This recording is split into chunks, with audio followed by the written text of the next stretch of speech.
Oke, kita bergabung bersama Gocek bareng Bro Marco. Segmen yang ini sudah ada wajahnya The Professor nih di sini ya. Tapi wajahnya Belanda, tapi bahasanya Sunda gitu ya. Iya. Silakan main, tolong dibaca kalau saya yang baca takut salah.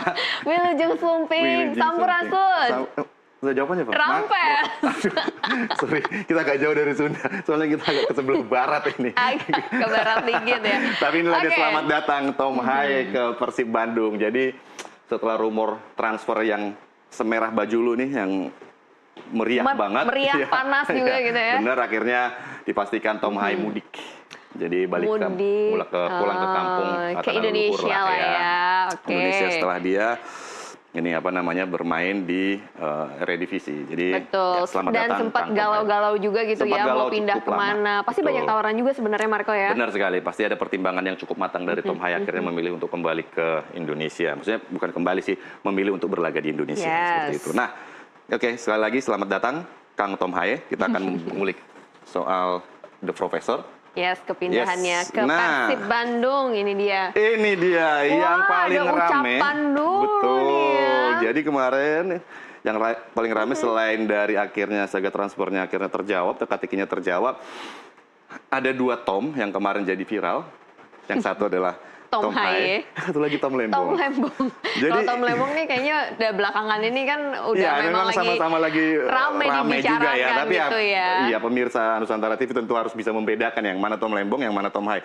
Memang sama-sama Tom, sama-sama di profesor juga. Kalau ini profesor akademisi, kalau ini profesor di lapangan hijau. Kalau yang ini rajin cukuran, kalau yang ini kayaknya lebih suka yang agak-agak kumis-kumis gitu ya. Yang menarik lagi ini baru dapat remisi. Nah, kalau Tom Haye lagi ngejar kontrak, mau ngejar prestasi nih bersama Persib. Jadi bolehlah ya teman-teman jangan sampai keliru bahwa ini adalah Tom Haye. Jadi ini yang harus kita highlight bahwa ini sebenarnya bentuk dari ucapan selamat datang lah ya dari teman-teman bobotoh dan juga tentu saja fans sepak bola di Indonesia mungkin. Yang memang agak kreatif ya ke netizen ya. Bukan agak lagi kalau netizen Indonesia ya. Luar biasa jadi, kreatifnya. Yang di-mention adalah Tom Lembong, jadi akhirnya banyak meme yang beredar di media sosial. Nah, Marco kalau boleh tanya, kenapa Persib yang dipilih oleh Tom Haye? Sejauh ini sebenarnya kan dari Tom Haye sendiri belum banyak ya berkomentar terkait dengan kenapa dia memilih Persib. Tapi yang pasti adalah satu, bahwa ini adalah permintaan pelatih Persib Bandung Bojan Hodak. Jadi sebenarnya bukan masalah popularitas ataupun karena dia timnas, enggak. Tapi ini memang permintaan atas kebutuhan tim. Jadi Bojan Hodak meminta kepada manajemen untuk melakukan pendekatan terhadap Tom Haye karena memang mereka membutuhkan tambahan pemain di lini tengah. Nah, kalau kita lihat sebenarnya apakah memang ini sesuai kebutuhan daripada Persib Bandung? Nah, kalau kita tahu bahwa memang Tom Haye adalah pemain bermain di posisi gelandang seperti itu, ya di posisi gelandang.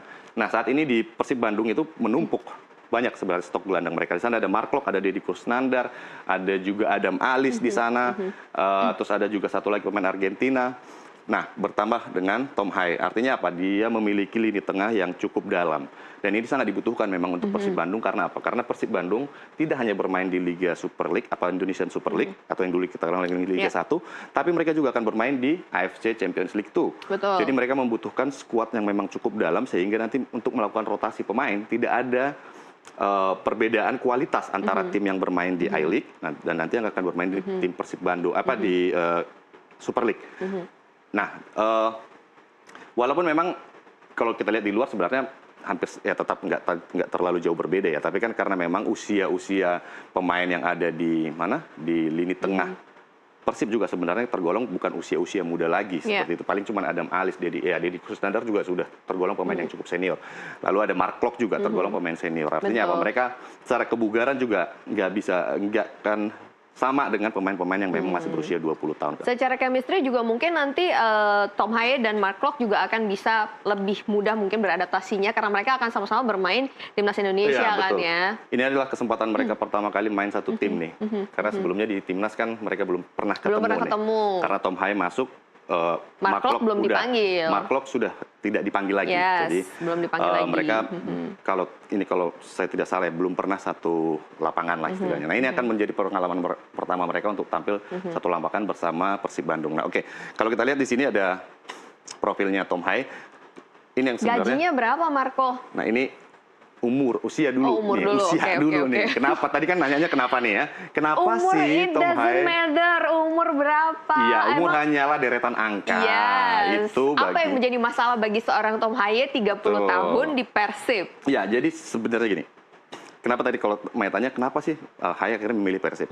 Jadi pemain sebenarnya dengan usia yang semakin meningkat atau semakin senior, semakin sepuh lah istilahnya. Jangan sepuh sih ya, semakin banyak lah 30 usianya tahun gitu ya. sepuh, kita apa? Ini nah ini untuk ukuran pemain bola sebenarnya harusnya ini puncak-puncaknya ya, tapi kan di Tom Haye sendiri bahwa ini sebenarnya dia mengalami penurunan, Mai. Kalau kita lihat statistik sebenarnya saya nggak hafal benar statistiknya, tapi mungkin bisa pemirsa Nusantara bisa cek nih bahwa usia emas atau periode emasnya Tom Haye itu adalah di Heerenveen waktu dia masih di Eredivisie lah, Heerenveen tahun 2 musim lalu. Nah di situ dia memasuki periode di mana dia cukup bermain sangat baik di lini tengah, tendangannya akurasinya sangat luar biasa, penempatan bolanya dan segala macam. Nah setelah dia selesai atau mengakhiri kontrak dengan Heerenveen, dia sempat galau tuh dulu. Dia akhirnya berpikir bahwa ada tawaran ingin bermain di Serie A di Italia. Kebetulan Como saat itu baru promosi ke Serie A dan sempat ada rumor tapi nggak kejadian nih. Nah lama-lama akhirnya dia pindah ke Almere City. Nah di Almere City penampilannya sebenarnya sudah mulai agak menurun. Kenapa? Karena dia menit bermainnya juga sudah semakin sedikit, akurasi umpannya juga menurun, terus tendangan dan passing-passingnya juga, kontrol permainannya juga menurun. Dan yang pasti kebugarannya juga nggak sefit waktu dia bermain untuk Heerenveen sebelumnya. Nah begitu juga dengan di timnas Indonesia sebenarnya. Kalau kita lihat belakangan ini permainan Tom Haye itu sebenarnya banyak mengalami penurunan gitu. Beda halnya ketika dia pertama kali datang ke Indonesia, dia berhasil membawa Indonesia lolos ke ronde 4, tampil luar biasa di lini tengah, makanya serangan-serangan Indonesia itu lebih mematikan, lebih teratur dan ritmenya lebih terjaga. Tapi kebelakangan Tom Haye itu mulai menurun, termasuk menit bermainnya. Jadi dia nggak bisa bermain lagi secara full dalam satu pertandingan. Kalau di rata-rata kan kalau nggak salah sekitar 70 menit lah dari 13 kali penampilannya, 70 menit rata-rata bermain Tom Haye. Jadi wajar sebenarnya dia mencari liga atau kompetisi yang memang standarnya itu mungkin nilai kompetisinya itu nilai kompetitifnya itu lebih rendah dari Eredivisie. Tapi ini bisa dibilang secara tidak langsung penurunan karir enggak dong ya harusnya? Enggak, sebenarnya bukan penurunan karir, tapi ada masanya di mana pemain itu memang mengalami masa-masa yang memang bukan memang dalam ada peak performanya ya. Jadi dia memutuskan pindah ke Persib Bandung. Satu yang tentu saja dia ingin mendapatkan menit bermain. Yang kedua dia ingin mendapatkan kompetisi yang memang tidak sekompetitif Eredivisie. Jadi dia paling tidak masih bisa nafas lah istilahnya. Dan bisa menunjukkan kemampuannya gitu. Nah, dan pastinya juga yang menarik adalah angkanya nih Marco. Betul sekali. Meskipun dia sudah tidak berada di peak usia puncaknya, tapi dari nilai transfernya dia itu sudah menjadi nilai transfer yang terbesar di tahun ini, begitukah? Betul. Jadi dia kalau nggak salah sekitar 19 ya. Kalau nggak salah ya. 17 ya. 17 miliar. Ini adalah nilai yang paling 17,38 miliar. 17,38. Ini nilai tertinggi pemain yang ada di Persib Bandung. Di Persib ya? Ya, jadi di Persib, Persib ya, Persib apa Persib? Tergantung kamu orang Sunda atau bukan. Nah, karena kamu orang Medan, jadi kamu mungkin Persib ya. Persib Bandung, jadi Persib Bandung. Dia adalah saat ini ya menurut nilai transfer market yang transfer market ini kan bukan nilai real ya. Maksudnya ini dia adalah nilai yang dikonversi melihat atau menghitung permainannya dia di lapangan. Nah, itu sekitar 17,38 miliar. Artinya apa? Dia pemain termahal yang saat ini ada di Persib Bandung. Dia di atas Jordi Amat, pemain naturalisasi juga yang bermain di Persija Jakarta. Lalu dia juga bahkan lebih untuk satu timnya sendiri dia lebih mahal dari Federico Barba yang kemarin baru direkrut juga. Jadi bahkan di liga, bukan di Persib Bandung aja, di Liga Super Indonesia atau di Super League Indonesia dia lebih menjadi pemain termahal yang saat ini ada main di Liga Indonesia.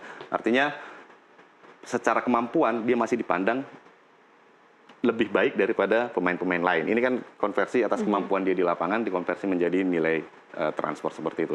Nah, untuk gajinya sendiri juga sebenarnya cukup fantastis, Mai. 750 juta per sebenarnya, bulan. Betul. Oh harusnya my di God. grafis ada, Mai. Kenapa ini nggak ada? Ya Saya udah juga tulis aja manual, Marco. It's your job ya, itu tugas Anda untuk menulis. 750 juta. Jadi ini ada dia pindah betul, ke betul Indonesia. sekali. Jadi bermain di klub yang cukup besar, yang punya nama, juara bertahan 2 kali, dan main di kompetisi level Asia juga, ditawari Dapat jam gaji main cukup juga besar. kan pasti? Iya, benar. Terus dia masih terjaga nilai harganya, istilahnya.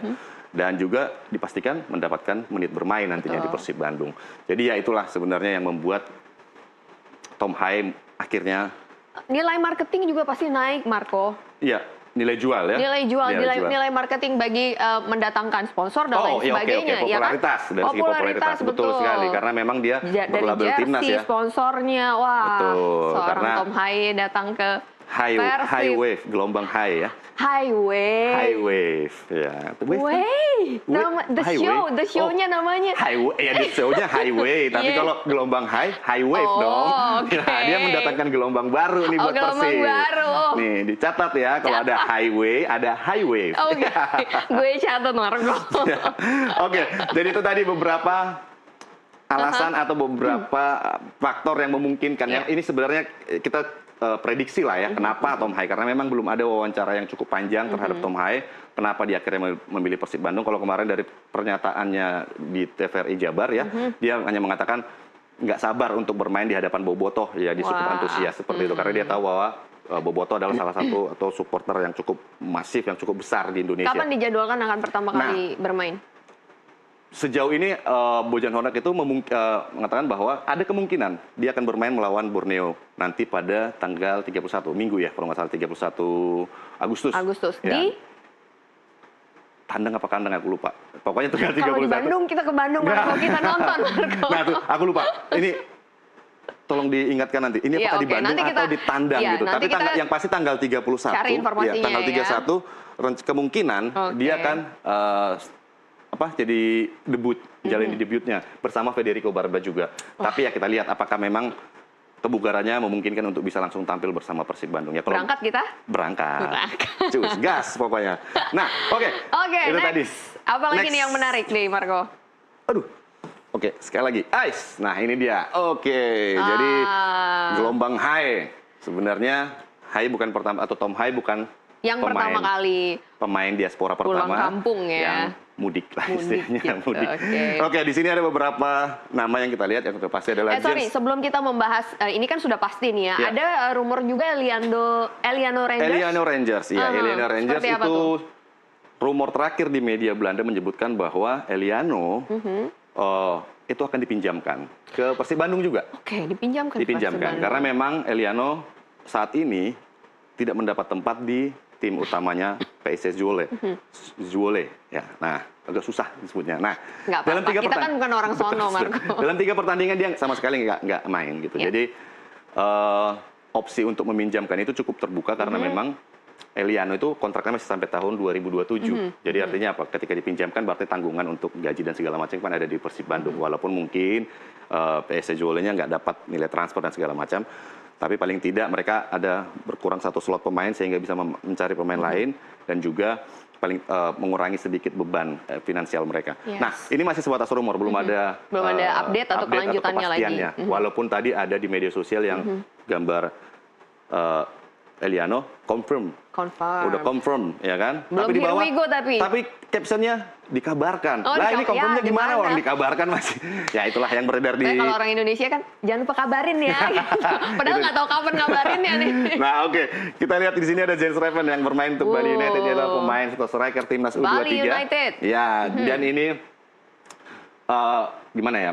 Banyak yang menyayangkan Jens Reven pindah ke Bali United karena masih muda. Harusnya dia masih punya ambisi lah untuk kompetitif bermain di Eropa gitu. Betul. Tapi akhirnya memutuskan untuk pindah ke Bali United. Lalu ada Rafael Struijk.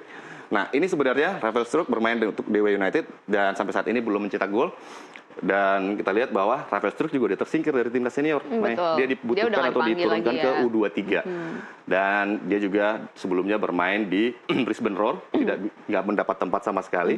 Akhirnya pindah ke Super League.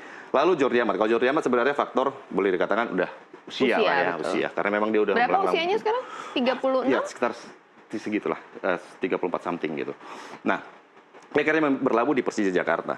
Nah, dia sebenarnya ini udah cukup malang melintang ya, baik di Eropa atau di Asia. Dia sebelumnya bermain di Malaysia dan akhirnya betul. memutuskan pindah ke Persija Jakarta. Dan ini pilihan yang tepat menurut saya karena masih bermain di klub besar gitu. Dan akhirnya ada Tom Hai lagi di sini. Wah, ini dia Tom Hai yang Kayak panggilannya jadi apa ya sekarang ya Marco ya? Kang Tom? Nah, Kang Haye? Kang Haye, susah Kayaknya nih. Haye logatnya lebih masuk ke logat Haye, Sunda ya. gitu. Kang Haye. Nah, ini kan yang sekarang yang akhirnya menimbulkan pro dan kontra tadi kan. Pro Dan kontra. Nah, Mungkin kenapa?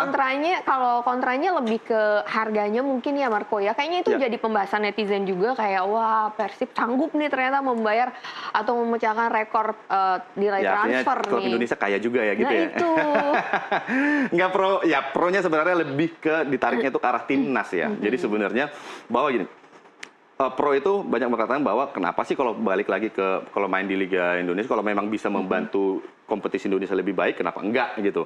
Nah itu yang pro dan juga ya maksudnya memperkuat Persib Bandung yang memang sedang mengejar trofi tidak hanya lokal tapi pentas Asia. Nah yang kontranya adalah berpikiran bahwa kita sebenarnya selama ini agak gimana ya, pemain-pemain kita lihat pemain-pemain main di Eropa, kok ya ini tiba-tiba balik lagi ke Indonesia gitu. Kenapa? Dulu pertimbangannya kenapa kita menaturalisasi atau menaturalisasi pemain-pemain diaspora lah ya, karena mereka itu memang bermain di level Eropa gitu. Betul. Nah ketika mereka kembali ke tanah air, banyak yang mengatakan bahwa performa mereka akan menurun gitu. Karena memang di sini level kompetisinya kan jauh berbeda. Apalagi kalau Tom Hai umpamanya. Tom Hai, dia bermain di Eredivisie. Sementara di Indonesia itu peringkatnya aja 24 Asia. Tapi gitu. bukannya itu nanti bisa membawa kompetisi Indonesia jadi lebih kompetitif, Marco, dengan kualitas Eropa ini? Oke. Itu pemikiran yang memang idealnya kan seperti itu ya. Tapi kan kita tahu kompetisi Indonesia kan tidak ideal, Mai. Masih banyak perbaikan yang harus dilakukan, ya kan Berat gitu kan. ini, Marco. Kompetisi kita itu jauh lah dari ideal. Kita harus jujur lah. Saya itu pecinta sepak bola Indonesia, Oh, tapi tentu. kompetisi kita itu masih jauh dari ideal. Artinya Oke. apa? Level kompetitifnya, level persaingan di sana itu akan jauh berbeda dengan yang ada di Liga Tapi setidaknya Belanda. apa yang ada positif yang dibawa oleh para pemain naturalisasi ini bisa diadaptasi lah ya sama para pemain yang ada di Indonesia atau dicontoh lah gitu. Iya, harapannya seperti itu. Tapi Klise sekali memang ala betul, ininya harapannya ya, seperti harapannya. itu. Tapi memang kita ya bukan pesimis ya, tapi memang realita yang ada selama ini. Kalau kita lihat apa? Datangnya pemain asing ke Indonesia itu adalah tujuannya untuk memperbaiki kualitas sepak bola Indonesia. Tapi kalau kita lihat, hampir banyak sekali pemain asing yang memang justru sebenarnya nggak layak untuk main di Liga Indonesia. Kualitasnya itu masih di bawah pemain-pemain lokal. Artinya apa? Dari mana bisa level kompetisi naik kalau pemainnya juga nggak kompetitif juga gitu. Nah, sama juga dengan pemain-pemain yang ya diaspora, boleh kita katakan diaspora. Apakah mereka akan membawa perubahan di kompetisi Indonesia atau mereka justru akan Malah berubah malah menjadi ikut ya. kompetisi levelnya yang ada di Indonesia. Itu yang ditakutkan. Tapi apapun itu kita tentu berharap yang terbaik lah ya Maya. Yang tadi yang ideal itu, yang harapan tadi ya itulah. Ya kita harapkan seperti itu. Sampai nanti suatu saat kita lihat nanti apa yang akan terjadi. Semoga yang Oke. terbaik yang terjadi. Pastinya nanti untuk kompetisi berikutnya Liga Ya. kita akan bahas di episode berikutnya ya Marco ya. Betul, Siapa tahu ada Mai. yang lebih menarik lagi. Siapa tahu Ya. kita punya liputan-liputan seru dari debutnya seorang Ya, Tom Kang Hai. Haye gitu The ya. Professor ya. Jangan The salah lagi, Professor. jangan salah dengan Tom Lembong lagi. Jangan sampai kebalik ya. Jangan sampai kembali. Anyway, thank you Yes. Marco untuk Makasih, gocek hari sama-sama. ini ya. Mai. Next time kita akan gocek yang lebih seru lagi, oke? Boleh, kita gocek apapun. Oke, usai jeda kita masih ada informasi olahraga menarik lainnya. Tetap bersama kami di NTV Sport.